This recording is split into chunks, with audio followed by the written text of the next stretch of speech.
My name is Police Officer Rock out of the ISUPK. Start out at 1 West 125th Street, Harlem, New York, under the one and only Commandant General Yana. Today is the Tuesday Brotherhood class. With that being said, just give me one moment. I'm waiting for the live video to hit YouTube and the Facebook page so that I can like and share them. I do ask all of y'all that are viewing it yourselves to do the same. It's important that we spread, this word to all four corners of the earth so that all of our brothers and sisters have an opportunity, to get this knowledge and separate from those that are oppressing them, that are oppressing all of us. Salakia.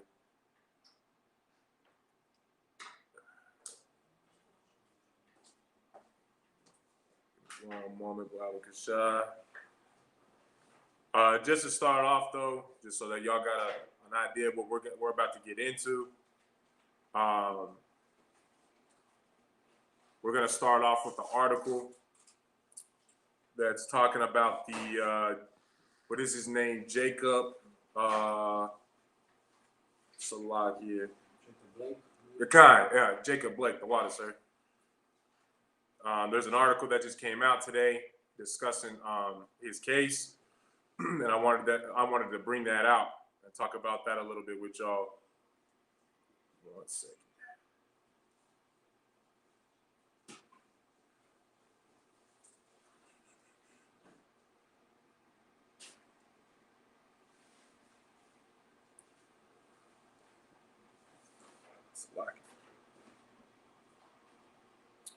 And also, if there's any at any time, if y'all have any questions, post them online.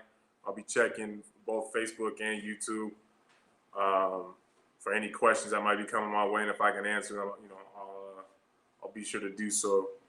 If I'm not able to, then I'll make sure I do my part to get you your answers. All right.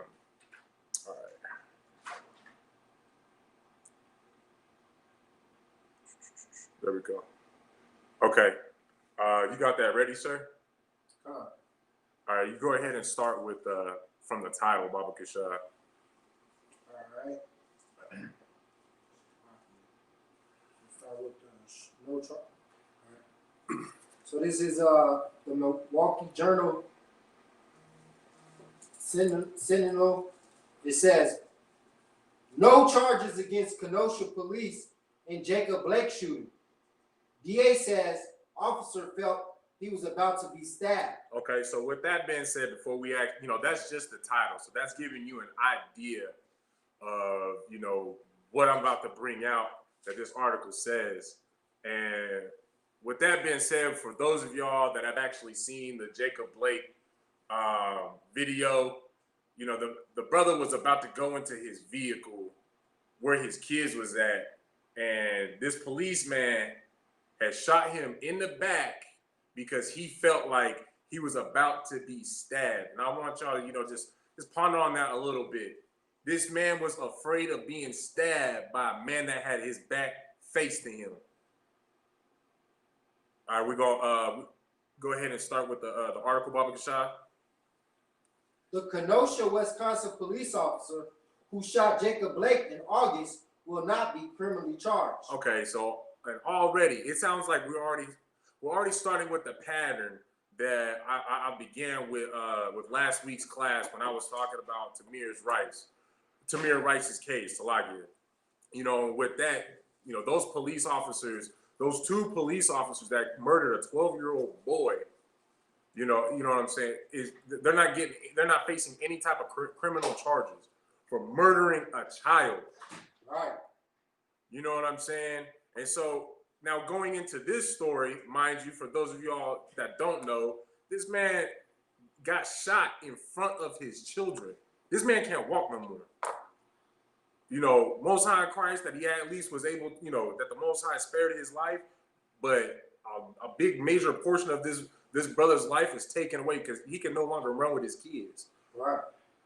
You know what I'm saying? He can't walk in his front lawn. These devils took that away from him simply because they felt threatened that he was gonna stab them with a knife with his back turned to the police officer. All right, go ahead. Kenosha County District Attorney Michael Gravely announced Tuesday. And that's this Tuesday. Go ahead. Neither the officer who fired shots, Rustin Shesky, nor any others will be charged. Gravely said during a Tuesday news conference, nor any others will be charged, Gravely said during a Tuesday news conference. Gravely said his decision was based on evidence that could not be seen on cell phone video of the incident. Okay, hold that right there. Now, again, let's go back to what I had brought out last week with the Tamir Rice case. They tried to say that they can't prosecute those two officers that shot and killed this little boy because of the lack of evidence. But I mean, for everybody else, I know what I saw. I mean, did you see the video, sir? Which one? Tamir Rice? With Tamir Rice, when the police came out and pretty much barked some orders out. There was no audio, but you could tell they were barking some orders at him, and it was pretty much bang, bang, drop the weapon. Right. I mean, that's what I saw. Is that what you saw, sir? So with that being said, it sounded like there's a bit of a pattern where they're trying to protect these devils, to protect these oppressors from being prosecuted for what they should be prosecuted for, which for what they should be facing some sort of time for. Because let that have been a brother in a uniform. Oh yeah, that paid leave, that administrative leave, nah, that wouldn't have been a part of the headlines. He would have been fired. And then not only that, but he would have been what's the word? Not indicted, or is that the word? Yeah. Yeah, kind indicted, Salakia. You know what I'm saying? All right, we're going ahead and read on, Baba Kashai.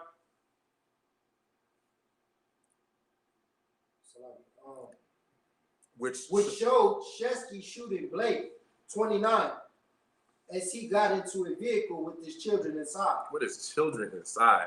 Like, why? Salakia, these oppressors don't have any regard for your life, for what's going on in your life, for who's even around. They will shoot you dead in front of your children. In fact, they'll shoot your doggone children.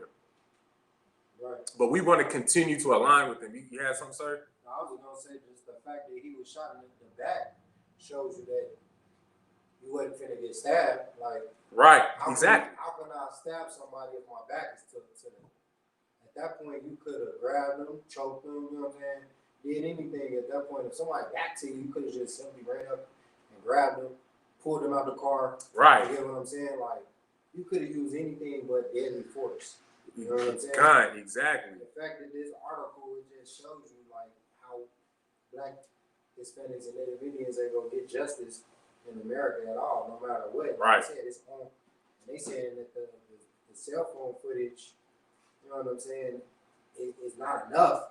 There's more to it than just the cell phone footage.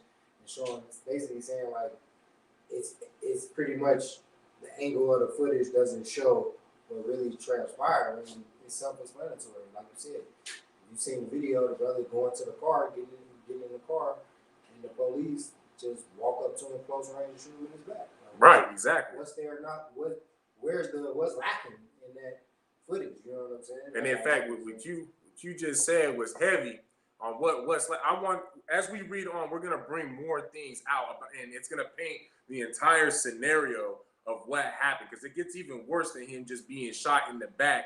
And before he even gets shot in the back, there's an incident which we will read about. That if anything, that would have been the time to think, oh man, this brother's about to kill me. But again, we'll get to that. So go ahead and did you have anything else, or Salaki? No. Okay, go ahead and continue. Which showed Shesky shooting Blake, 29, as he got into the vehicle with his children inside. Blake, who was shot in the back, was left paralyzed. The video, which was widely shared on social media, sparked protests, vandalism, and arson. Now, with that being said, before we even continue, people started protesting. BLM wanted to speak out and march and gather together to speak out about, you know, the atrocities that are happening to us. How we're getting killed at 12 years old at a park just because you thought I had a gun. How you get shot in the back 7 times, mind you, because you thought I was gonna stab you when I'm facing the other direction. Right. But my question is what is BLM actually doing? Because Tamir Rice was back in 2012, 2014, around those two years, the year dates. But yet, how long ago did the Jacob Blake happen? That was just this past 2020, correct? So that's 6 to 8 years. And I mean, what progress has BLM done? What is all that marching actually doing for us? Except for the fact that, you know, while we're marching, we marching right alongside the people that are destroying us themselves. LGBTQ, you know, the oppressors themselves. Anybody that has any type of foothold on our neck, foot on our neck to oppress us, we're marching with them during BLM. So with that, we're gonna continue. Baba Kashad. A jury will be required to examine the evidence from the officer's point of view. Gravely said, it is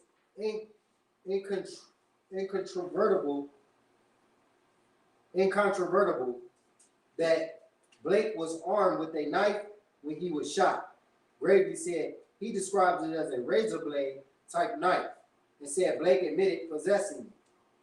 Guys, so I mean, the brother admitted that he had it, but let's continue painting the picture on what all had transpired. Go ahead. It's really evidence about the perspective of Officer Shesky at each moment, and what would a reasonable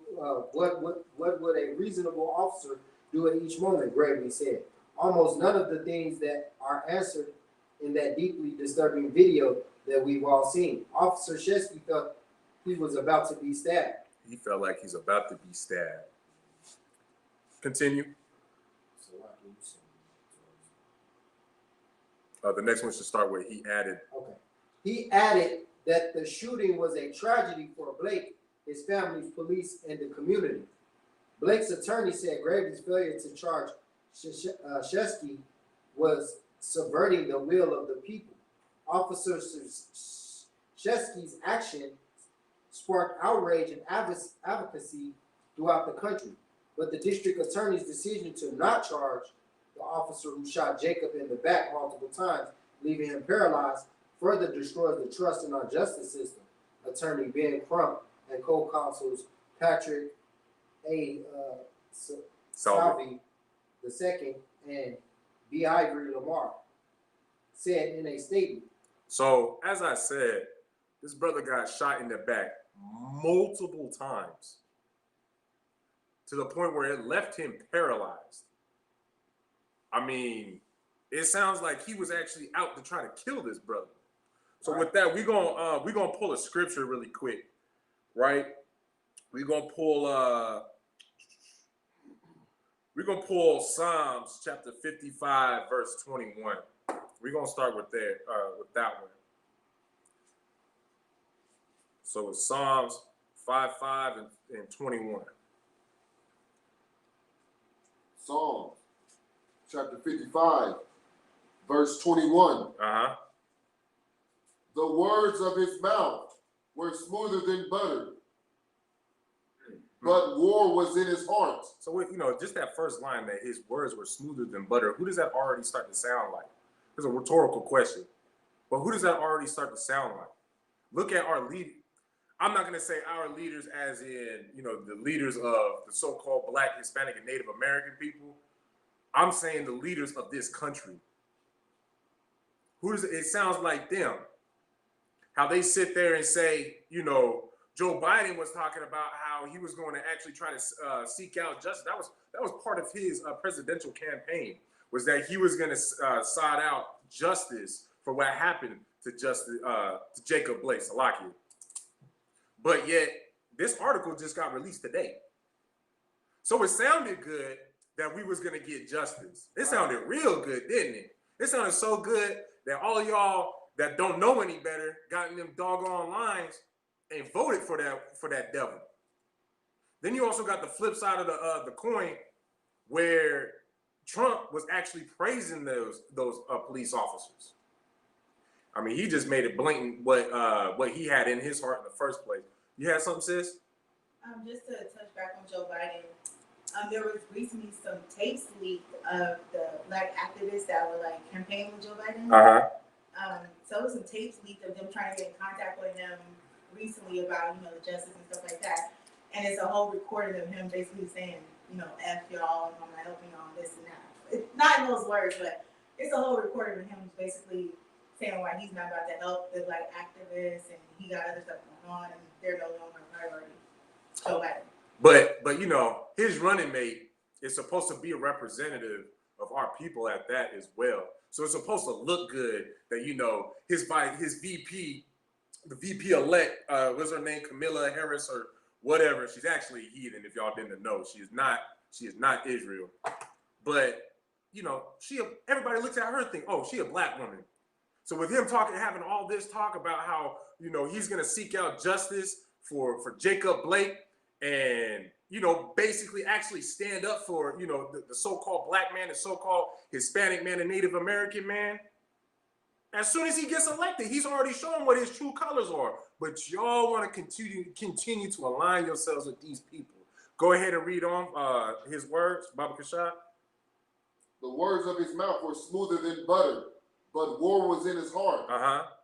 His words were softer than oil, yet were they drawn swords. I mean, just over and over again, it said the same thing basically twice in the same verse. It's basically emphasizing that these people have no intentions of actually aligning with you. These sweet things that roll off their tongue, that sound good off their lips. Right. You know what? Before I even continue, I'm going to stop describing it. How about we just look back in history, look at what happened to the so-called Native American man? I mean, they taught them the so-called Native American man taught the Europeans that came over here how to tend to the agriculture of this land. Basically gave them the ability to live off this land, how to hunt on this land, how to fish in these waters. Taught them how to be on this land. But yet, what did the Native American man get in return? Sir? Smallpox. Was it smallpox? Yeah. Smallpox on blankets. Yeah. And then, them massacring, what was it? I believe it was 100 million buffalo were killed in a 12-month period. That's actually a Roman tactic. What the Romans would do, back in those times, is they would basically cut off all roads to resupply a certain city, to basically starve you out, so that you either submit or you too damn hungry to have any type of strength to fight back. 1 second. So that's literally what the Europeans did when they came over to this land, to America. They tried to starve out the Native American man by killing the buffalo, because the buffalo was one of the most used animals that the Native Americans utilized. They ate all the meat, and then every single part of that buffalo was used for either jewelry, tools, weapons, what have you. If they killed a buffalo, not a single portion of that buffalo went to waste. But that's also because we're not a wasteful people, period. Go ahead, sis, you had something? Oh, well, I was going to say, they still do that now. The strategy is still the same as far as like cutting resources for people when they're like at war and stuff, because that's the first thing that they do. Isn't that basically happening in our own land today still? What place can y'all think of where a natural resource has been cut off for an entire city? Give that sister a hand. Flint, Michigan, they still don't have any water, clean water. They're having to go miles from their home just to be able to make so that they can get water, so that they can make their child some breast, some formula milk. Yeah. Go ahead. So you had Even something. when you think of even though America necessarily didn't cause it, but what happened with Puerto Rico when they suffered that catastrophic. I want to say, was it a hurricane? Was that a hurricane or a earthquake? Yeah, how they didn't really send aid and supplies to them. You know what I'm saying? To our brothers, the tribe of Ephraim. You know what I'm saying? And if you look at how America does, like Venezuela and Cuba, you know what I'm saying, as far as starving them out and cutting off, right, having embargoes on them where they're not doing no trading, and pretty much nobody within the American, that's allied with America can trade with them as well. You know what I'm saying? God. You're a part of that. What is it, NATO? The United Nations, yeah, NATO. God. Yeah, United Nations. They won't send you any foreign. They won't send you any aid. Right. Or anything, and stuff like that. So that's pretty much a strategy that America's still using today with with our brothers. You know what I'm saying? Right. Facts. Cuba and Venezuela. Facts. And just to go back to what you was talking about with Puerto Rico, while they was going, all of our Ephraimite brothers in Puerto Rico were becoming homeless and had no access to food, clean water, no shelter, had none of the required necessities to basically live. You know what the white man was, what the oppressor was doing? Instead of giving them aid, they were setting up, basically building their own houses and moving in to basically kick them out. Now there's the oppressor is over in Puerto Rico with more land because of that hurricane that had happened. They took advantage of that and basically pushed them off. That much more. The oppressor has that much more of Puerto Rico. Go ahead, sir. Kind of like what they did in New Orleans, where they gentrified like the neighborhood, like and then they pushed out all the. Cause that hit like I forget what war they hit, but I know it was like the hood. Right. And now right. They rebuilt when they built it back up. Like you said, now it's what I'm saying, our oppressor's land or neighborhood. Exactly. Gentrified. Kind.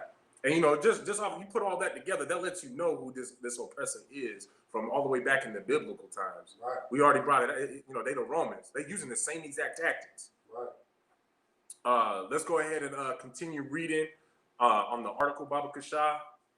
Okay. They added, this sends the wrong message to the police officers throughout the country. It says it's okay for police to abuse their power and recklessly shoot their weapon, destroying the life of someone who was trying to protect his children. Now hold that real quick. So this case is what's sending the wrong message to the police officers throughout the nation. Yeah, kind of okay. That this sends. Oh, you know what? Just hit the door. Sure. Yeah, kind of. Salakia, Israel.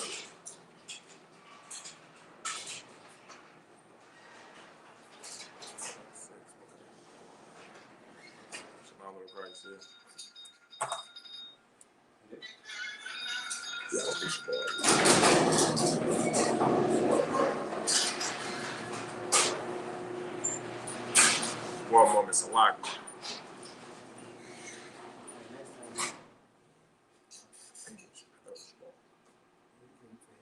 Okay, all right, kind of okay. You really can't hear that much on the thing, but all right, kind of okay. Salakia. So it's this case right here is what is sending the wrong message to all the police throughout the nation. Not something like Tamir Rice. Not what happened to any of our other fallen brothers at the hands of the oppressors that are wearing these uniforms. It's this one right here. Granted, with Tamir Rice, this is shooting a little boy, just gun blazing, showing that you have no type of no type of training, no type of decision making. What if I may, you can't decide on the spot whether or not that's an actual weapon. And I brought this out, last Tuesday, how our United States military, their ROE or rules of engagement is only fire when fired upon. So you have to shoot me first. You have to shoot at me first, and I have to basically there can be no doubt in my mind or even in the story when the paperwork goes up to explain what happened and why we engaged those people that shot at us.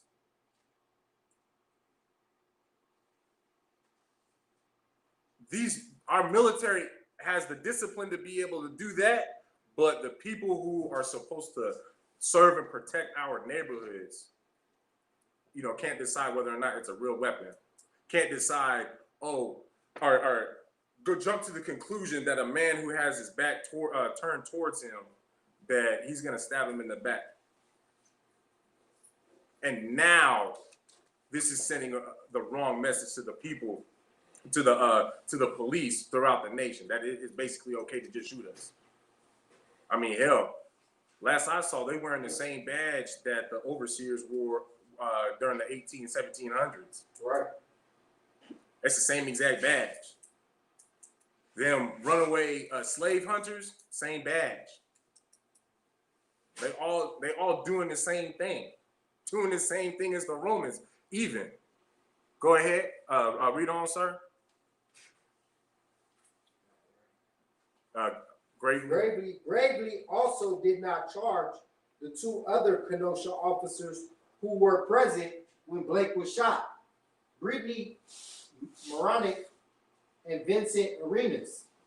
Wisconsin Attorney General Josh Call echoed gravely in calling the case a tragedy, and a statement called for a reform in our criminal justice system, which he said produced staggering and unacceptable racial disparities.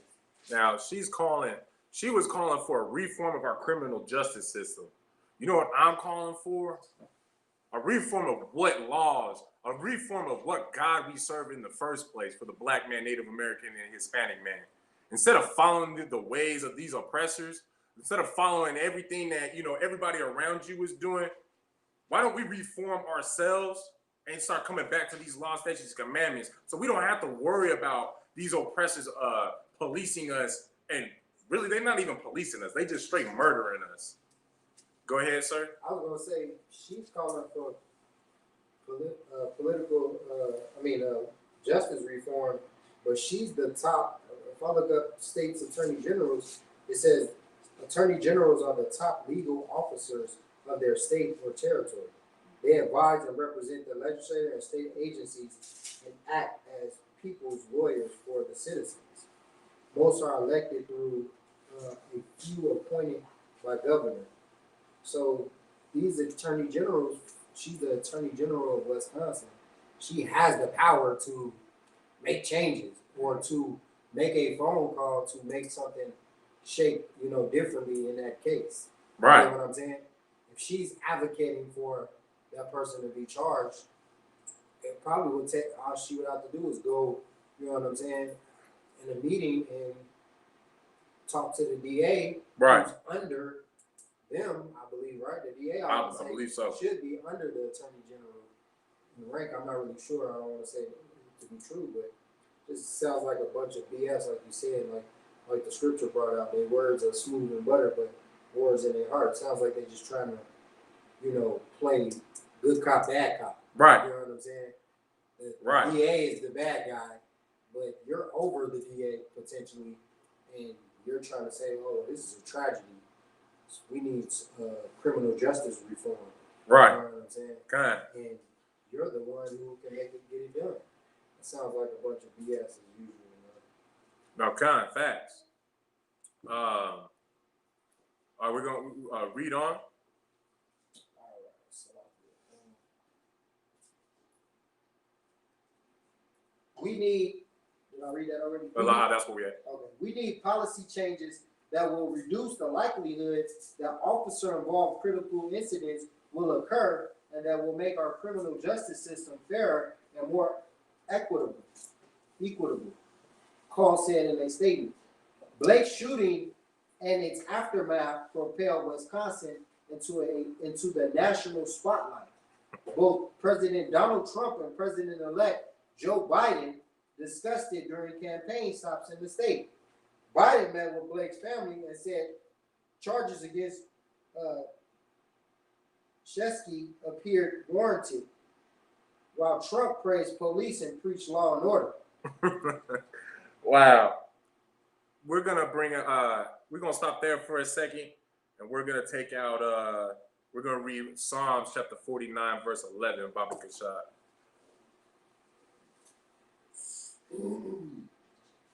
Psalms chapter 49, verse 11. Verse 11. Uh-huh. Their inward thought is that their houses shall continue forever, Mm-hmm. in their dwelling places to all generations. They call their land. You stop right there. And with that, I mean, that's already letting you know that they intend to continue doing these things to you.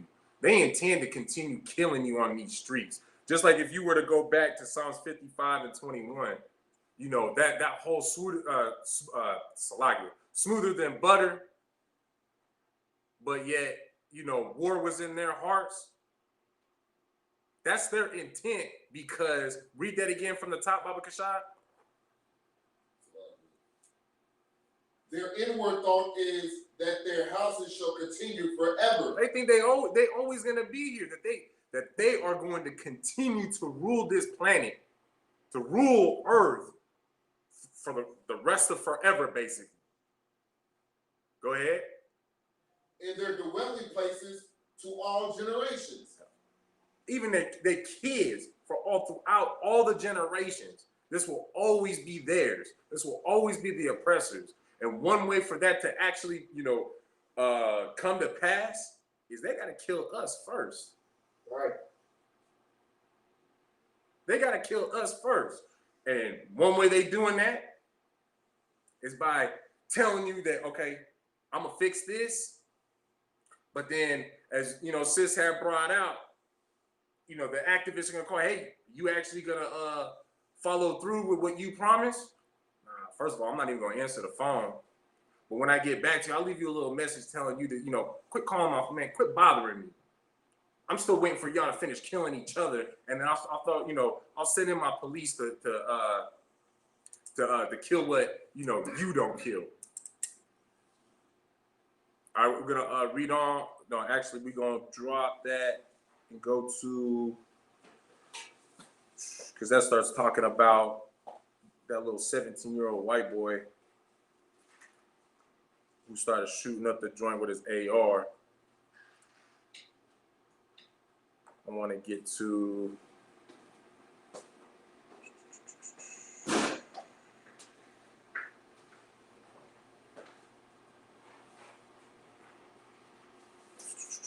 one second, Salakia. Is the new details about the day of the shooting?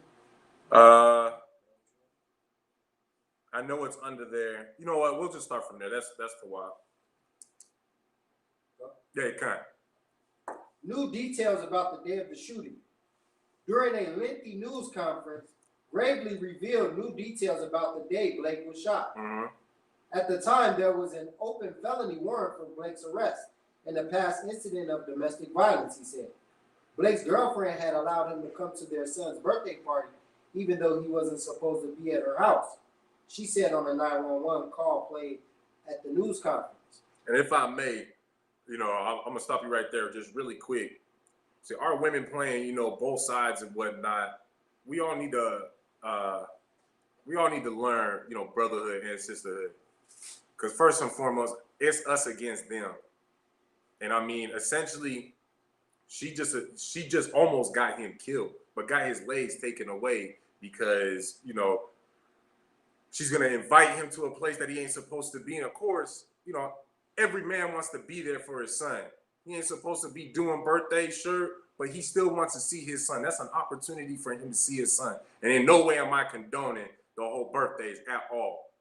But this brother wanted to go and see his son and took advantage of that opportunity.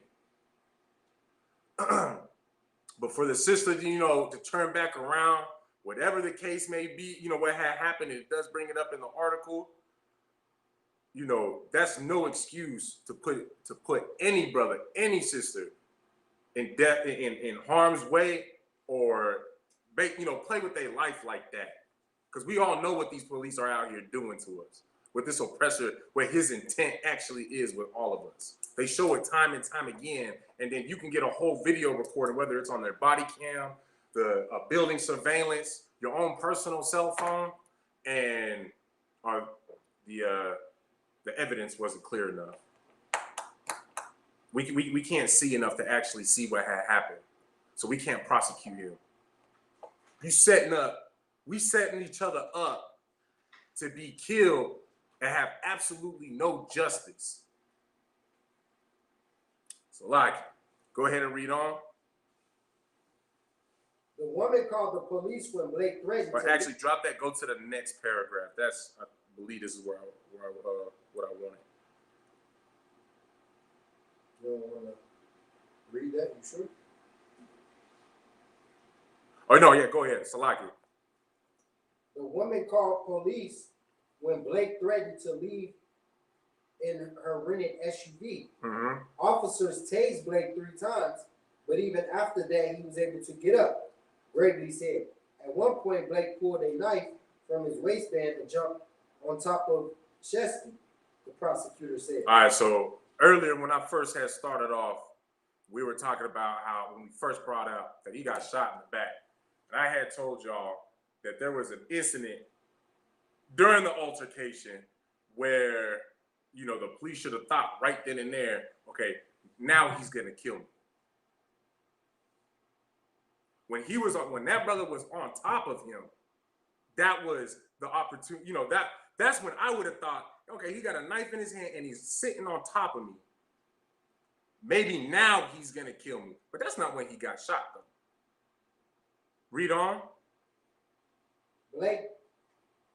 Blake then walked away and tried to get in the vehicle. Chesky told investigators he grabbed Blake's shirt in an attempt to prevent him from stealing the vehicle and possibly kidnapping the children inside, according to Brady. The officer told investigators he didn't fire his gun until Blake twisted toward him with the knife. Now, in that video, I never saw him turn around. I saw him grab his shirt and try to pull him back while he's simultaneously shooting him 7 times in the back. That's what I saw. But mind you, let's take a step back, though. This brother he was on top of him with the blade in his hand and got up and started walking to the car to get in the vehicle. And this policeman tried to grab him and then felt threatened. Oh no, he's about to turn around and stab me. But on the video, you can plain as day see that he's just trying to get in and he gets shot in the back. If you don't see an issue with that, Lord be with you. Because you know what? Things like this is happening to us. I mean, it's been happening to us since we've been dealing with these doggone oppressors for the last 400 doggone years. And we keep on wanting to forgive them. And the funny thing is we don't even want to forgive each other. Go ahead. Authorities braced for unrest. Authorities in Kenosha residents took precautions in anticipation of Tuesday's announcement. Governor Tony Evers called out the National Guard Monday afternoon as business owners boarded up their windows and government workers put up fences and concrete barriers around the courthouse. Monday evening, the Kenosha City Council approved an emergency declaration that included road closures and authorized citywide curfew. All right, we're going to drop it right there. You know, if y'all want to read the rest of this article, this was by USA Today, uploaded to USA Today, written by Gina Barton by the Milwaukee Journal Sentinel. If you want more details on that, I'm going to leave that up to y'all to do some more research for yourselves. to find out, you know, just how they're basically conducting themselves as, you know, they murdering us in the streets. How they sit there and tell you that they're gonna actually help and solve the problem that we have, which all starts in it all starts with them. But they're gonna help us solve these problems, but yet don't call me. I ain't answering the phone. That's the action that they actually perform after saying, you know, these words are smooth, you know, these words that are smoother than butter. So from there, now we're gonna get into the brotherhood portion of the class. One reason why I wanted to bring out that article, which I hope that y'all do understand, is that when we start to come together as, once we start to come together and understand brotherhood, and we actually practice brotherhood and sisterhood as well. Brotherhood is an umbrella for both, just so y'all know. But once we actually come together and start practicing brotherhood and loving each other because of brotherhood, because of these laws, statutes, and commandments, you know, that is our ticket out of, you know, them hunting our steps in these neighborhoods. That's our ticket out of not having to worry about somebody who's got words that are smoother than butter, but then next thing you know, they ransacking your whole neighborhood. They gentrifying your whole neighborhood. They taking over all your land. So with that, we're gonna start off at Philippians 2:2. Baba Kashai.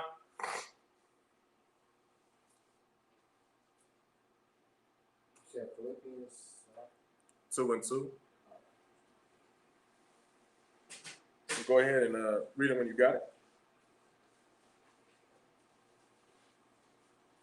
The book of Philippians, chapter 2, verse 2. Fulfill ye my joy, that ye be like-minded, having the same love, being of one accord, of one mind. So, I mean, having the same love, having the, being like-minded, being on one accord, we have the same objective, having the same objectives. And right now, the major objective that the ISUPK has is coming to help you, Black man, Hispanic man, and Native American man, to learn brotherhood, to teach you to stop, hating your brother, to teach you to basically not get killed and murdered on these doggone streets. And so, and also to serve the Most High as well. We're gonna drop that, and we're gonna pick up at Romans 12:5-6.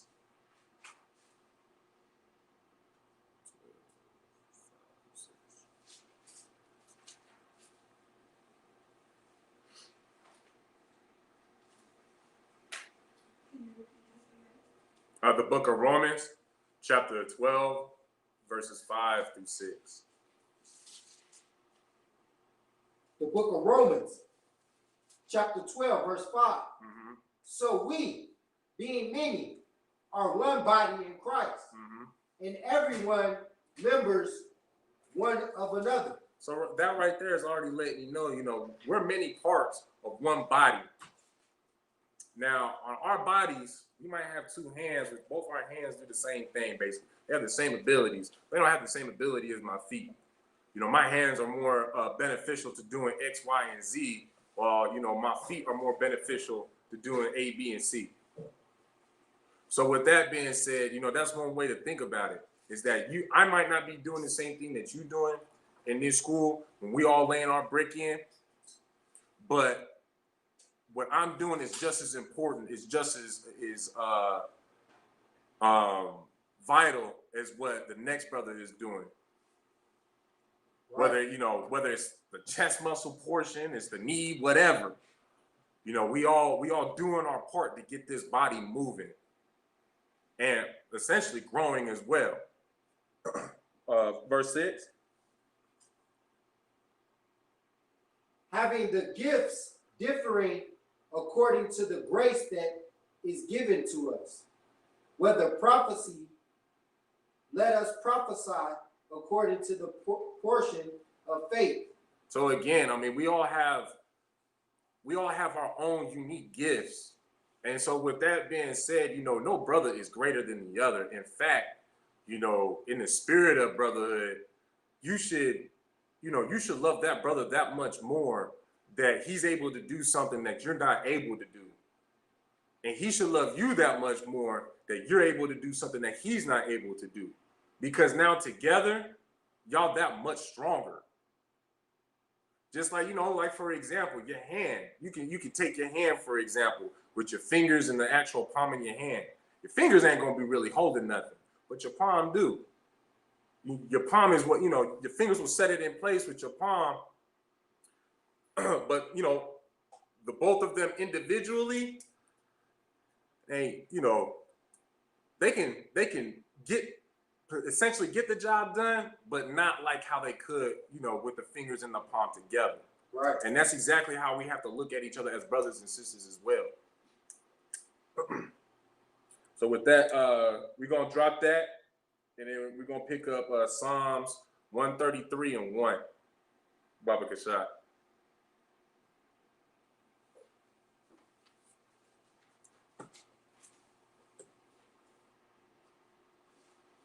Psalm 133, verse 1. Uh-huh.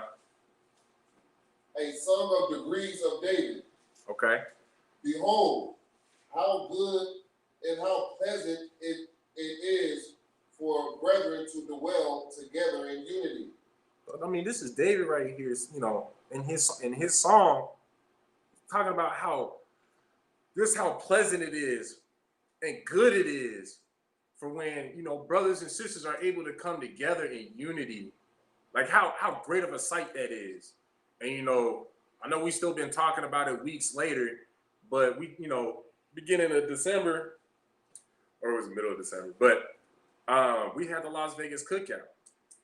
And us coming together, like, first of all, let's take a moment to consider it was nothing but blacks, Hispanics, and Native Americans with liquor.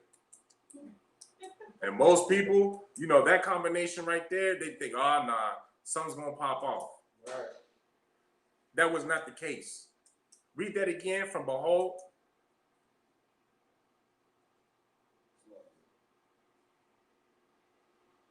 Behold, how good and how pleasant it is for brethren to dwell together in unity. We was there in unity.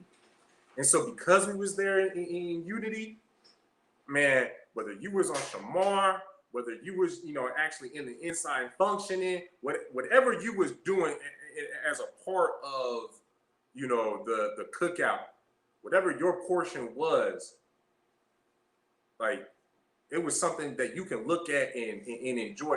Just the sight itself was something that you can enjoy. It was a beautiful thing to see blacks, Hispanics, and Native Americans come together drinking, but not a single incident. Everybody just enjoying themselves, talking about the future and thinking about, the struggles that they overcame together. I mean, I'm sorry, but you ain't gonna be able to find that nowhere else on this earth, except for in the ISUPK. We're gonna drop that, and then we're gonna go back to Romans, chapter 12, verse 10 this time. Baba Rashad.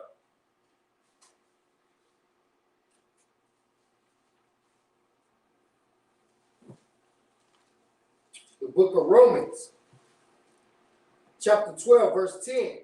Uh-huh. Be kindly affectioned one to another with brotherly love, in honor preferring one another. I mean, that right there, first and foremost, that last part, like, my opinion, especially with everything that's been going on, like, that's heavy. And honor preferring one another.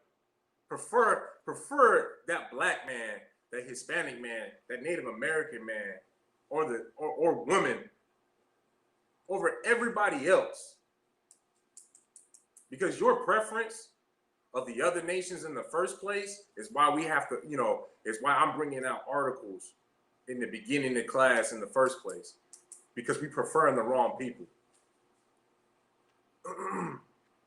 But not only that, but you know, this is something that's going to be said over and over again about what type of love that we have to have for another, Salakia. You know, I always have that brotherly love for each other, that sisterly love for each other.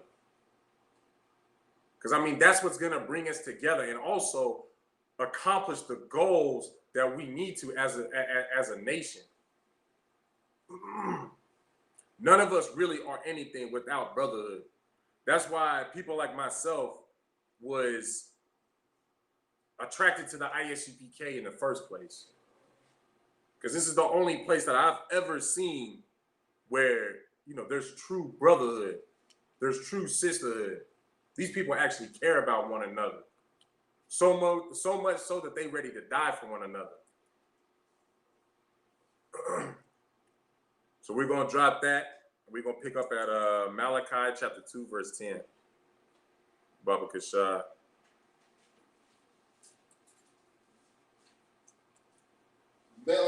Malachi chapter 2, verse 10.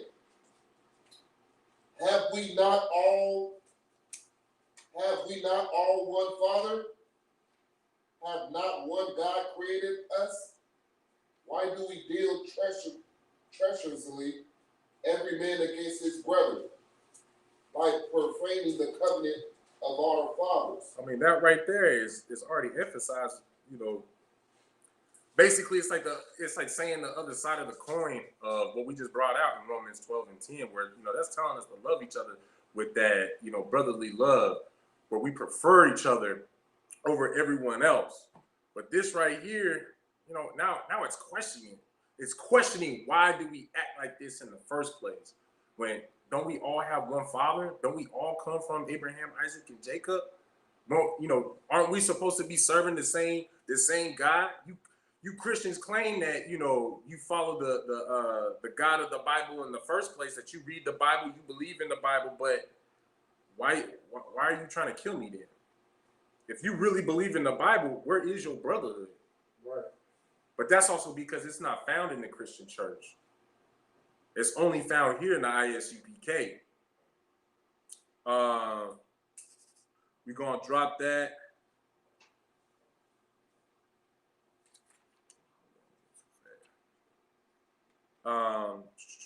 Salakia.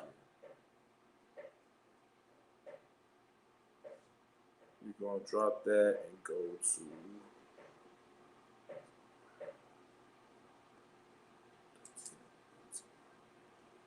Yeah, we're going to drop that. We're going to pick up at Ecclesiasticus, chapter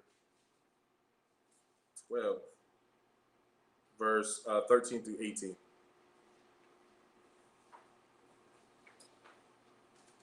And this is just to kind of go back on what we was talking about and going over with, you know, with the article, and when we keep on aligning with these people.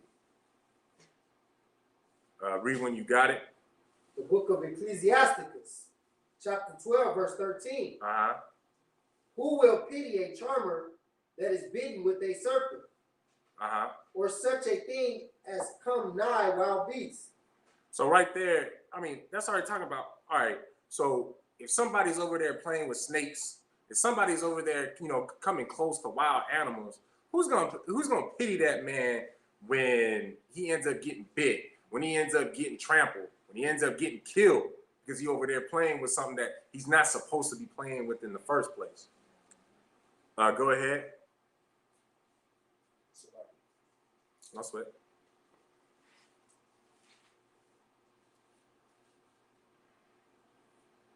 Verse 14. So one that goeth to a sinner and is defiled with him in his sins, who will pity? So again, it's just like in the same instance with you trying to, you know, or with a man that's a snake charmer and he gets bit by that snake, or that man that, you know, what's that Edomite's name? Steve Irwin, when he got stung by that doggone. Right. No, those are two different people. They both from Australia though. Yeah, he got stung by a stingray. I was crocodile. The crocodile No, he was a crocodile hunter. Yeah, the crocodile hunter, right? Crocodile Dundee is another dude. Crocodile Dundee had a movie. He did movies, and then the Crocodile Hunter had his TV show. But you know, I didn't pity him. I like that's what your tail deserve. You over there playing with stuff you ain't supposed to be playing with. You play with fire, you get burnt, and I'm supposed to feel sorry for you. So you over there playing with animals that you know can kill you, and I'm supposed to feel sorry for you. So you over here messing around with sinners, and now you get defiled by them sinners. Or you get defiled by his sins. Now all of a sudden you caught up smoking with him, and now you a crack addict. You addicted to all these other things because that you was messing with that sinner. I'm supposed to feel bad for you? You put yourself in that situation. Go ahead, read on. Verse 15. For a while he will abide with thee. But if thou begin to fall, he will not tarry. I mean, that right there, for a while, he's going to hang out. He'll be cool with you. He'll function with you for a little bit. But when you begin to fall, he ain't going to move. Read on. Verse 16. An enemy speaketh sweetly with his lips. Say that An again. enemy speaketh sweetly with his lips. What does that sound like already? Go on. But in his heart he imagineth how to throw thee into a pit. Doesn't this already sound familiar? Doesn't this already sound like how, his words are smoother than butter, but in his heart, he has war. Go ahead. He will weep with his eyes, but if he find opportunity, he will not be satisfied with blood. Doesn't that literally sound like Joe Biden, what you was just bringing out? Right. He's out here. Oh, yeah. I believe that justice is warranted for what happened to you, Jacob Blake. But now, the black activists are calling on him to actually take action on his promise that he made. But read that last part again. But if he will weep with his eyes, but if he find opportunity, he will not be satisfied with blood. So his presidential campaign, he was talking about how terrible it is that these injustices have been happening to us, right? I mean, y'all don't want to listen to us, but at least listen to the doggone, these scriptures, the Bible. The Bible's been telling you this well before our time. This has been happening over and over again because we so doggone hard-headed. Was that it? Go ahead. Verse 17. Mm-hmm. If adversity come upon thee, thou shalt find him there first. Mm-hmm. And though he pretend to help thee, yet shall he undermine thee. So basically that's saying he gonna act like he helping you. But in reality, it sounds like your president-elect. But in reality, he part of the problem on why you getting shot, why you getting killed. This is what he wanted in the first place, was for you to fall. Go ahead, finish that off. Verse 18. And he will shake his head and clap his hands and whisper much and change his countenance. He's just gonna sit there and play the part. But in reality, this is what he wants. He wants us to fall. He wants us to die. This is how our enemies feel and think towards us. You know what I'm saying? So at what point do we learn? At what point do we take those types of things into consideration so that these things don't continue to happen to us as a nation? And it's not just the individual. It's us as a whole. So with that, we're going to drop that, and we're going to go to Ecclesiasticus chapter 13, verse 16.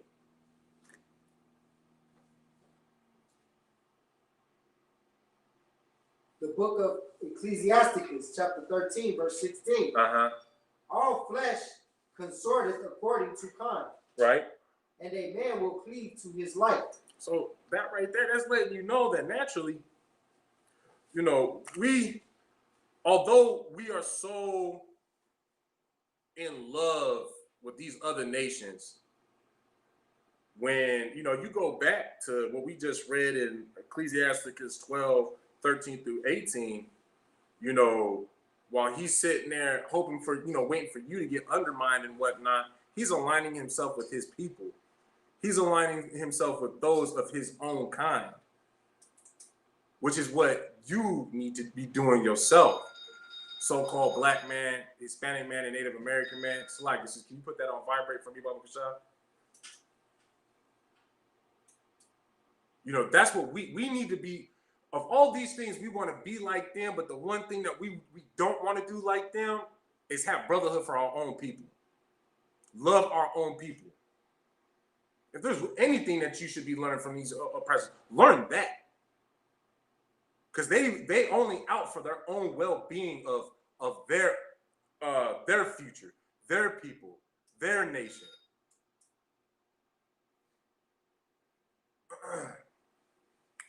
We're gonna drop that and go to Luke chapter 12, verse 51.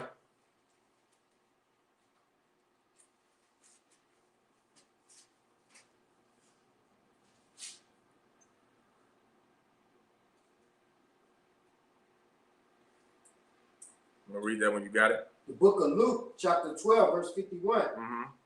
Suppose ye that I am come to give peace on earth. I tell you nay, but rather division. Okay, so first off, what color is that? Red. Which means who's speaking? Christ, Yahweh. So first and foremost, let's just get, you know, let's just look at the fact that Yahweh is saying that, you know, or Christ is saying that when he returns, his objective on earth is not to try to unify, you know, all the nations and, you know, rainbows and unicorns and all of us have a good, you know, a good old time and we're dancing with glee. Like that's not what Christ of the Bible is saying that he's gonna do. He's here to bring division. Now, that division is basically that same division that Ecclesiasticus 13 and 16 was talking about. And that's everybody will go to their own likeness, basically to their own people. Just like how the animals, you know, the elephants dwell with the elephants, the lions dwell with the lions, the antelope, you know, dwells with the antelope. Esau dwells with Esau. And just like Esau dwells with Esau, Israel should dwell with Israel. And when that happens, and that division is coming, our brotherhood is what's going to have us prepared for what is to come when Yahweh Shai does return. Right. You know, we're not going to be left out. That's why it's so important for y'all to get in these classes and learn how, you know, how to have true brotherhood, how to follow these laws, statutes, and commandments.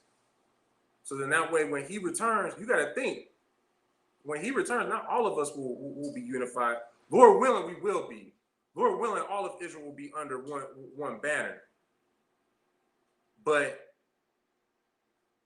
that's something we need to pray for, that that it will happen. But you know, in reality, there's gonna be, you know, you still gonna have your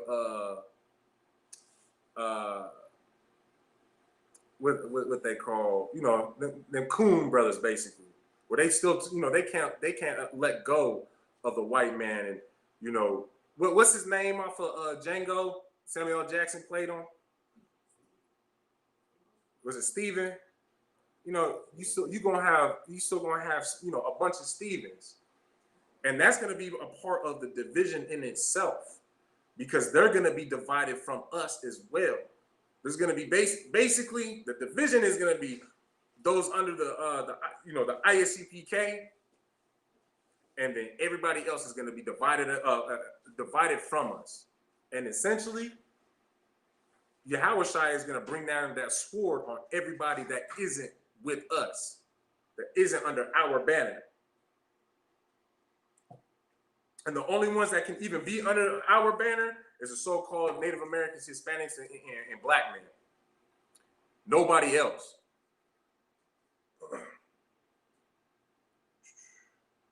And also, let's keep in mind as well, one way that you know that he's not trying to cause division within our own people says, suppose ye that I am come to give peace on earth.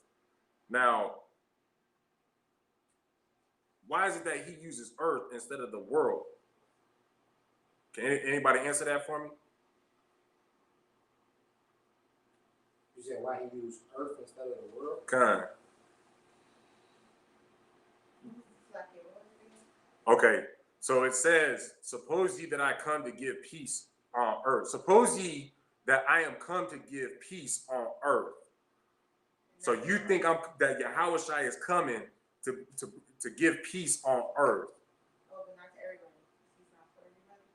Right, but why is it that, but the question is, my question is, why does he use the word earth and not world? In other words, I'm asking for you to tell me what the difference is between those two. And, you know, to help elaborate or to help explain that, you know, Yahushua isn't coming to divide Israel itself. But Israel from the world? Basically. Or, well, not from the world, but everybody else on the earth. Like, why is it earth and not world? Because what is world? We're not of the world. No. Israel isn't of the world. Right, but what does world mean? Like, give me an example of what a world is. Go ahead, sir. I was gonna say age or society. It's basically like, you know, the difference between Earth meaning like the whole planet. Right. All the nations. Right. And world could be, you know, just Israel in itself. Right, exactly. Or it could be, you know, whatever world, you know what I'm saying? Right, exactly. So Yahushua is coming to divide all of us from everybody else on the earth, from all the other nations on the earth. Not just, you know, those that are caught up in this society, this civilization, this way of life, basically. And when I say this, like, I mean that as in generalization that you know, of any culture, the American culture, or you might be caught up in, you know, the African culture, you know, the Chinese, whatever. You know, he's just gonna separate you from all of that, though. So we're gonna drop that and pick up on Colossians through chapter 3, verse 12 through 15. Yeah, kind of Salaki. Colossians. What is it? Chapter 3, verse 12 through 15.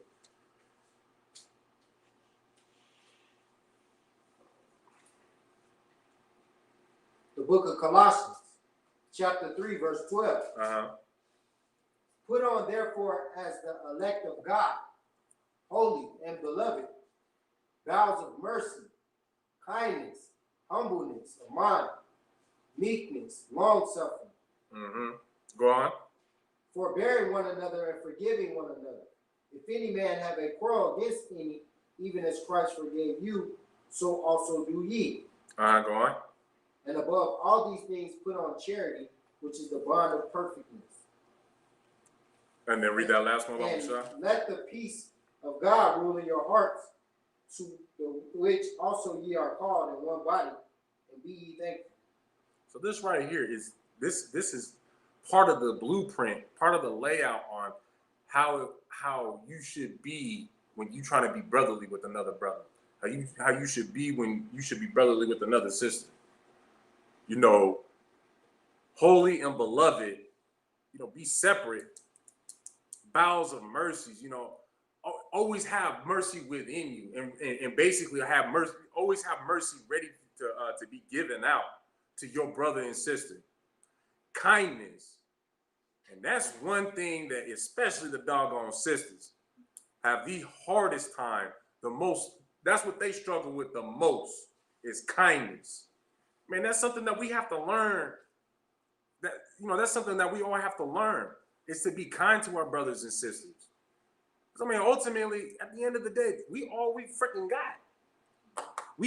I mean, time and time again, you know, they keep on killing us. They keep on doing what they doing to us in these streets. And we run into everybody but our own to save us. And one reason is because we don't even know how to be kind to each other. That's a big, major portion as to why. Humbleness of mind. Don't get big-headed. You know what I'm saying? Be humble of, okay, you might know a lot, but I bet you there's gonna be someone else who know more than you. And so you have to always be prepared for that. You know, have your mind prepared to always, you know, to learn something new each and every day. Meekness and long suffering, you know, meekness, like just have that mindset. Just know that you are small. Only reason why we are big is when we have the Most High at our backs. And then long suffering, I mean, we all have to understand that, you know, not everybody has the same story as you. And you have to be understanding that, you know, they might not understand what you're going through. You might not understand what they're going through. But at the end of the day, you need each other. And so you have to be prepared to long suffer, you know, whatever might be coming, you know, what might come your way, so that you can help that brother, so that you can help that sister, and give that brother and sister the guidance that they need. Right. You know what I'm saying? And I'm gonna jump down to verse 14, where so above all things put on charity, which is the bond of perfectness. I mean, put on charity, like be ready to give. That charity, he says charity for a reason. Can anybody tell me as to why in the spirit of brotherhood? Go ahead, sis. You can't give them life is given. Okay, can you give me more than that? In the spirit of brotherhood, like what is one thing that you should always be, always be given? Love for one another. Exactly. Right. Love for one another. If you're not charitable, if you don't have charity, to have charity in your heart for your brother, how do you expect to show them and give them love? And then hell, how are you supposed to get it in return? Let's go back to what we were just talking about. I mean, kindness is one of the biggest issues that we have. Maybe you can actually bring the kindness out of that sister if you can, you can show her some charity. You give her some charity. You give her that love that, she needs so that she can finally turn over a new leaf and be kind just like you and be charitable just like you. You know what I'm saying? We're going to drop that. Go to the book of Matthew, chapter 6, verses 14 through 15.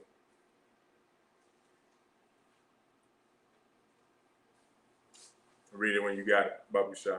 The book of Matthew, chapter 6, verse 14. Uh-huh. For if ye forgive men their trespasses, your heavenly Father will also forgive you. Uh-huh. Read 15. But if ye forgive not men their trespasses, neither will your Father forgive your trespasses. So that right there, I mean, that's letting you know, that's basically saying, as harsh as you gonna be on your brother, Most High gonna be just as harsh on you. So if you can't find it in your heart to forgive your brother for whatever he may have done to you, how do you expect the Most High to forgive you for all the terrible things that you have done? Especially granted, no matter what your background is, no matter what your story is, there's not a single person walking on this earth that deserves this life that they have right now. We all deserve to die. But because of Yahweh Shai, because of his brotherhood, because of his love for us, for his people, we have another chance. And you just gonna basically throw that all away because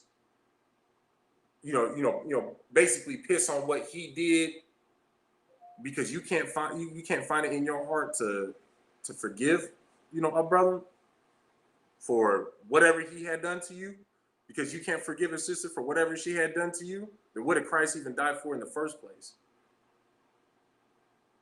He died for us to have an opportunity to fix ourselves. Right. And part of fixing yourself is recognizing what you did and repenting from that. Who can tell me what it means to repent?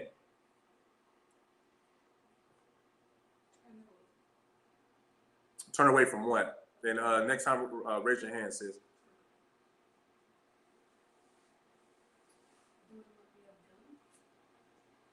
Can you give me more than that? Go ahead, sis. But what are you asking for forgiveness for?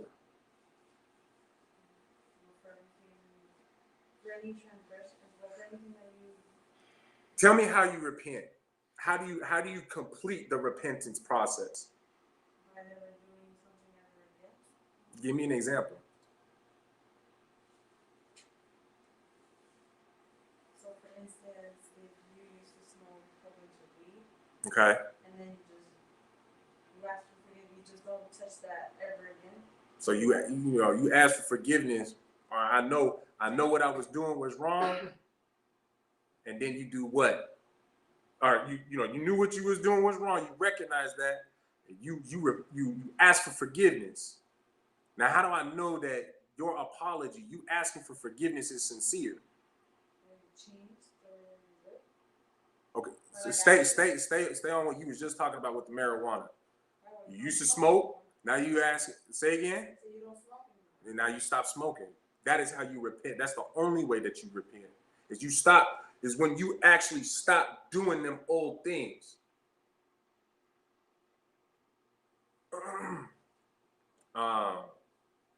Yeah. So we're gonna drop that, and we're gonna grab the book of Mark, chapter 11, verse 26.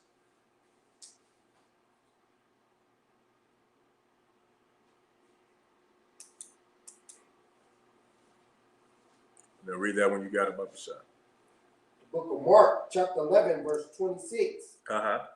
But if ye do not forgive, neither will your Father which is in heaven forgive your trespass. I mean, that's self-explanatory. We basically just broke that down in the book of Matthew.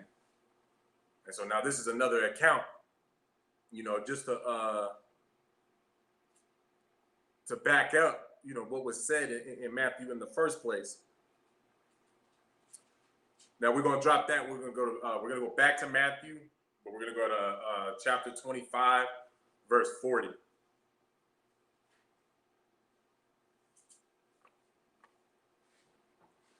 Now read that when you got it, Bible shot. The book of Matthew, chapter 25, and verse 40. Uh-huh. And the king shall answer and say unto them, Verily I say unto you, inasmuch as ye have done it unto one of the least of these, my brethren, ye have done it unto me. So, I mean, and what color is that, Baba Kashah, sir? Red. So this is Christ speaking. So what you have done to the least, Yahweh Shai is counting it as if you did it to him himself. So you transgress against your brother and you don't ask for forgiveness. I mean, Lord be with you. But just put it in the context as well to stay on, with the theme of what we were just speaking on with forgiveness. If you can't forgive one of, the brother of the least, why should Yahweh Shai forgive you for anything that you've done? It's the same thing, it's just being repeated over and over again. You're basically gonna keep on getting that same treatment. And that's why, this brotherhood is so important for us to all to learn. These laws, statutes, and commandments are so important for all of us to learn. You had something, sir? Yeah, I was just gonna say that too, where like forgiveness is almost like if you're not forgiving each other, you treating each other like how our oppressor treats us. Exactly. As you can see over, you know what I'm saying, whatever, you know, incident with the brother Jacob Blake, whatever he was going through as far as, you know, led up to him, being shot or whatnot. That devil didn't think once or about that brother having a family or kids or forgiving him and, you know, trying to go a different route. Same thing with Michael Brown, Trayvon Martin. Right.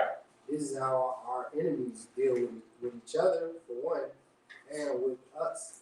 So Right. the fact that we better than them is important, that we, you know what I'm saying, we have our forgiveness for each other, because not only is the oppressors not forgiving you and other nations not going to forgive you, let alone if you go in the goddamn Chinese store and be short, you know, 20 cents or Right. something like that. God. You feel me? Or you know, you don't like the nails. One lady didn't like the way the nails was done and refused to pay, and the Chinese man choked her out. You see what I'm saying? Or beat her up or whatnot. You know what I'm saying? So we can't have the same actions as our enemies and of these other nations. We held to a higher standard. So it's important that we practice that forgiveness amongst each other, because it puts us, you know what I'm saying, it keeps us at that higher standard Right. than these other nations, you know what I'm saying? Right. That's why Christ emphasized the importance of being forgiven, and us forgiving each other and not offending each other. You know what I'm saying? Or if you do offend somebody, we have a process on how to, go about reconciling them. You know what I'm Right. saying? Exactly. If you look in our communities, not a lot of that goes on. You see all these rappers and musicians dying.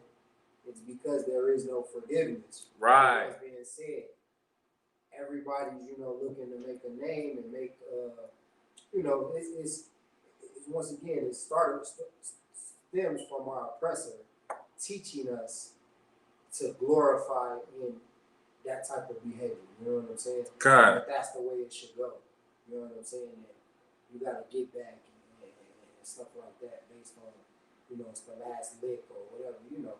So once again, like I said, in our communities, you will see it'd be a lot better if we learn that forgiveness. We'll start seeing more of our youngsters and our youth not dying. You know what I'm saying? Because of stupidity. You know, somebody said something to you on Twitter or on the internet, or learn to let that shit go. So All kind. Are you right? So we're gonna drop that. What you brought out was real heavy, so it's a lot. We're gonna drop that and pick up 1 Corinthians 10 and 13. Bob Gashai.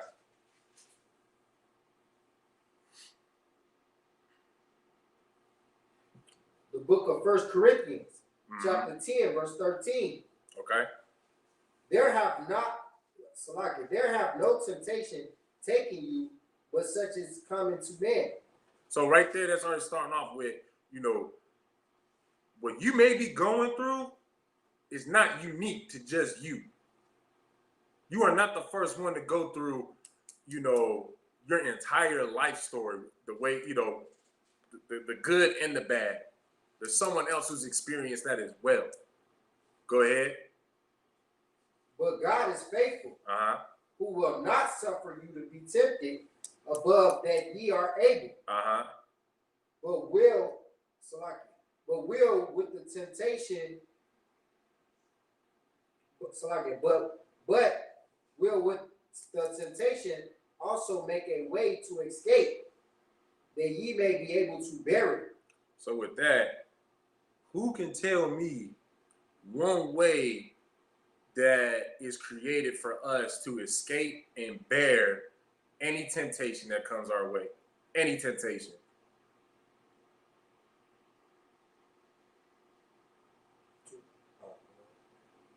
Can either of y'all tell me?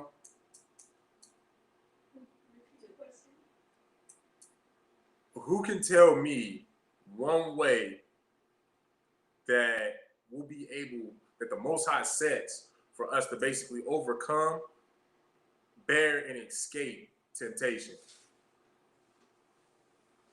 Well, Most High said that we would he has made the way already. Right, but what is that way? Go ahead, sis. Like, you know, I mean, you ain't wrong, but there's something in specific I'm looking for. You want to give it another shot, sis?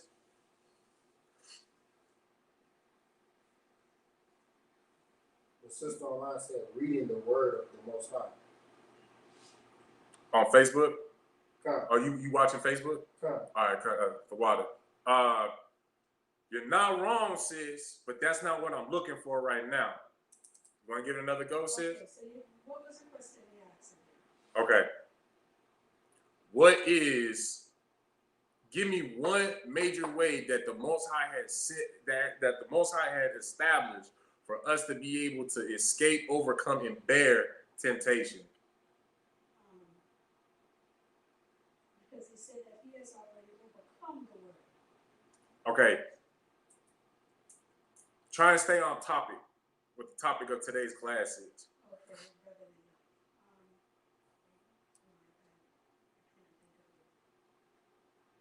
You got it? Give that sister a hand. Just think about it. Because of brotherhood, go ahead. I think she had it. She just didn't. She started to say it. Yeah. You know, brotherhood is what I wanted. I mean, brotherly love is still it's the same thing, but you know, I wanted brotherhood.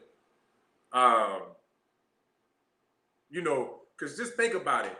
When you start to feel like yourself is getting weak, and you like, man, I think I might, you know, give me a hook, you know, go get me one of these whores, go get me a prostitute. I feel like I'm getting weak. I want to, you know, spark up a cigarette. I want to spark up, you know, that blunt. I want to do, you know, this, that, and the other, the things that I've repented from. I changed my mind from that. You know, I don't want to do anymore, but I feel myself falling weak to that temptation. Because of brotherhood, you have someone to call. Hey, man, like, you know, Shalom Yabashim Brakatha, like Salakia, sir. Like, man, I'm feeling real weak right now. Like, man, I feel like I'm about to spark up this cigarette. Like, I'm about to hop in my vehicle right now, go down to the gas station, go get me a cigarette. Like, man, first he's gonna let you know that you're being weak. But secondly, you know, he gonna help you overcome that weakness. Man, why don't you just come over, man? Come sit with me. Cause you know you ain't gonna smoke in front of me. You ain't gonna smoke around me. So, as a matter of fact, I'll come to you. We'll meet up here. What have you? And then, you know, we can kick it, have a couple of drinks, play some video games, play some cars, do whatever brotherly function that y'all do. So now all of a sudden you ain't even thinking about that stupid cigarette no more. You ain't thinking about going out there and, you know, laying up with some whore. You ain't thinking about doing drugs no more. You too caught up in what you got functioning with your brothers now. That's how powerful brotherhood is. That you are able to overcome these things that once had you enslaved to them. Right. Are we gonna drop that? Wait, did you have something you want to say? No, I was just gonna say, and to add to that. Like it. No, I was just gonna add to it, like, that's what, like, counsel is for too. Right. You know what I'm saying? When you feel like things are going in a bad direction, most people in the world don't have nobody that they can really go to. Right. Get advice. You know what I'm saying? And be able to, you know what I'm saying? Without spending thousands of dollars just for them to hear you. Right, exactly. Right. General Muhammad doing it for just, you know, making sure you pay your tithe. But not doing it for tithing. But all you have to do is make sure you know what I'm saying, you following that law as well. But the point of the matter is just being able to, you know what I'm saying, have that counsel. Once you're a part of a brotherhood or a sisterhood, you got, you know, righteous men, you know what I'm saying, that's over you, that's been through everything. Or if not, if somebody in the school has been through that same. That's why that scripture is so important when it's saying there's nothing that you suffering and nobody ain't been through. Right. Before. Right. So that same person who's been through it before you, they can tell you how to get out of it. Exactly. You know, counsel, or it could be, you know, the other way of, you know what I'm saying, It could be through Salaki, it could be through, you know what I'm saying, council or just brotherhood, just being around. Kind. All right, so with that, what the officer was bringing out was mad heavy. With that though, we gonna drop that, and we gonna pick up on the book of 2 John, chapter 1, verse 6. 2 John 1 and 6. Second John 1 and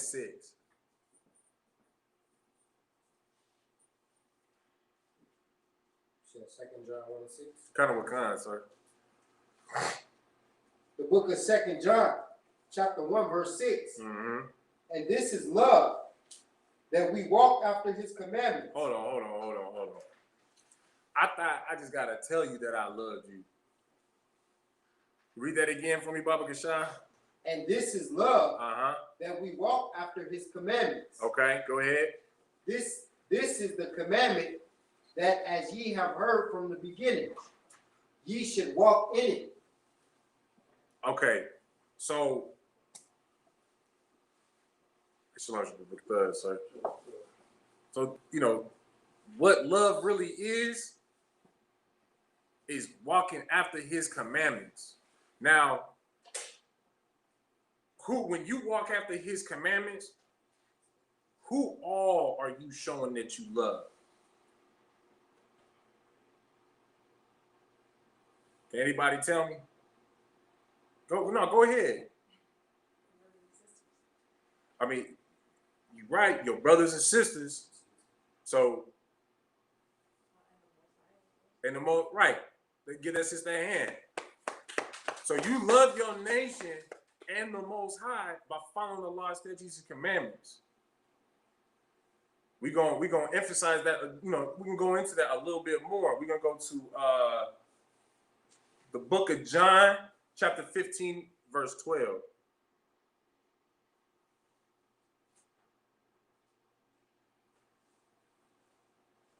Say it one more time, The book of John, chapter 15, verse 12, sir.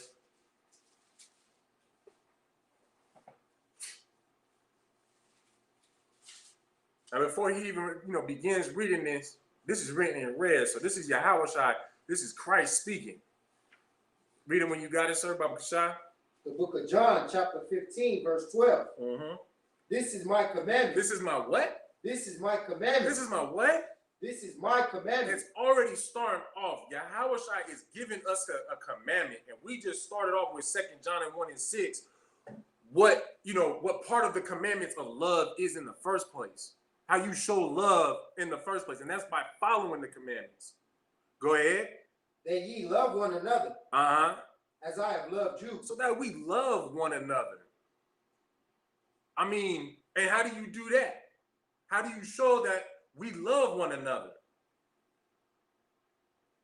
I mean, we are re-emphasizing what has already been read. Go ahead. By following the law, statutes, and commandments. Because that in itself is in the spirit of brotherhood. And then not only that, but he says that as I have loved you. I mean, you can't tell me that. Who loves you more than the Most High and Christ?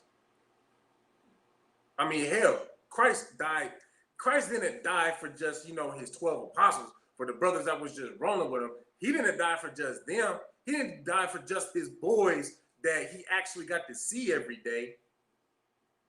He died for the portions of Israel as well that he never even seen, that he never even met, just because of the simple fact that you are his brother, the fact that you are his sister, that you are his people, that you fall under the seed of Abraham, Isaac, and Jacob.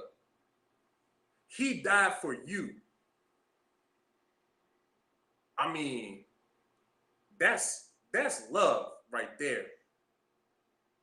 Just straight up love. And in fact, a good example of that, if I may, how we actually get a taste of that type of brotherly love is anytime that you come to a function with the ISUPK, whether it was his past cookout, you know, any other cookout, the Passover, whatever. I mean, this Las Vegas cookout was my third cookout, but like my first like big cookout outside of, you know, doing the functions with California, doing the feast and whatnot. You know, I got to meet, you know, several brothers from, you know, Philadelphia, from Texas, Arizona. You know, there was a bunch of brothers that I never even met. And one way that you know that the ISUPK is in the spirit of Christ is the simple fact that I never met any of those brothers. But as soon as we crossed paths and we greeted each other and, you know, introduced ourselves to each other. It's like off the rip. It was almost as if we already knew each other. But that was my first time greeting that brother. That was my first time telling that brother my name and him telling me his. But off the rip, it was, you know, nothing but love from him to me and vice versa. And you can't find that nowhere else. That's because only we are in the spirit of Christ in the ISUPK. So, you know, with that, we already practicing those commandments, that you know, that sense of brotherhood, to love one another, to be prepared to love one another the way that Christ did. That's why we already, you know, look at Kentucky 8. Kentucky 8 was ready to die for each other. They was ready to do what they had to do to protect not necessarily themselves, but the brother that was to their left and to their right. Was that 15 and 12? So then we're gonna drop that, and we're gonna go to the book of 1 John, chapter 5, verse 3.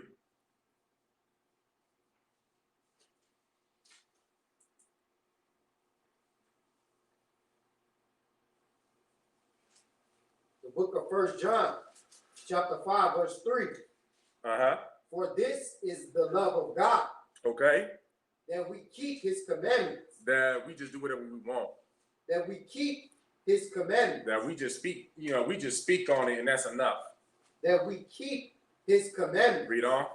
And his commandments are not grievous. His commandments ain't even grievous, Salakia. You mean to tell me that, you know, to be brotherly, to love one another, to not, you know, to not sell your brother, you know, cloth that is silk and cotton together, that's, you know, that's grievous. That if I'm going to sell you something, I only sell you 100% cotton, 100% silk. That's too grievous. To be just a simple spirit of brotherhood is too grievous for you. Nah, it's way too easy. We just too caught up in following everybody else. In the midst of following everyone else and these other nations, we got caught up in hating our own. And that's why we don't follow these laws, statutes, and commandments. That's how we fell off. You know what I'm saying? But with that, I'm gonna pass the class. I'm gonna pass the class to Precinct Officer Bakar.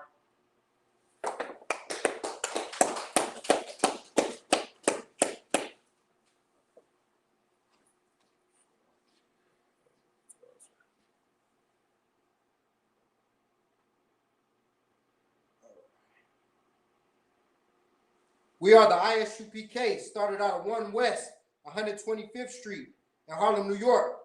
Rule for new brother or sister. When a new brother or sister comes into the school, they are off limits for 6 months. They are to be saluted only. They are here to shed themselves of the world. If they need transportation, the teacher will arrange it. After 6 months, if a brother or sister has an interest in a particular person, he or she must get permission from the head to speak to a brother or sister. There is another 6 months in which the brother and sister will court each other. After this 6-month period, the brother and the sister will get permission from the head to marry. Tithes, which is a commandment. The book of Numbers, chapter 18 and 21, Malachi 3, 8 through 10, means 10th in the Hebrew, Ma'ashara. 10% of every penny of any increase the Lord gives you.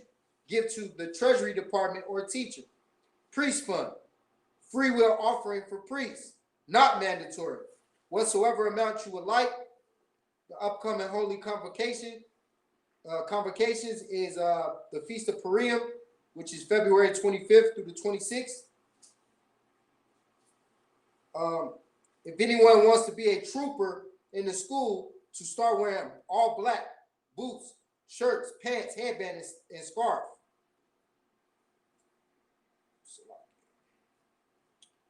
All right, so with that, men of Israel, Amijah, which means to stand. We're going to give one courtesy salute to the teacher, men of Israel. Amijah Shabbat. Amijah. Barak. Yahweh Hashem Yahweh Shah Barakatah. Men of Israel. Sar, which means turn and face the sister. Sisters, Salaki. Amijah Shabbat. Oh, Salaki. Amijah. Oh, Salaki.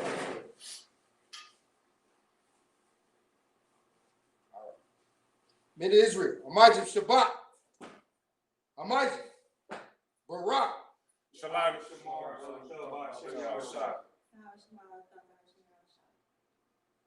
and Yada Matah. With that, class dismissed.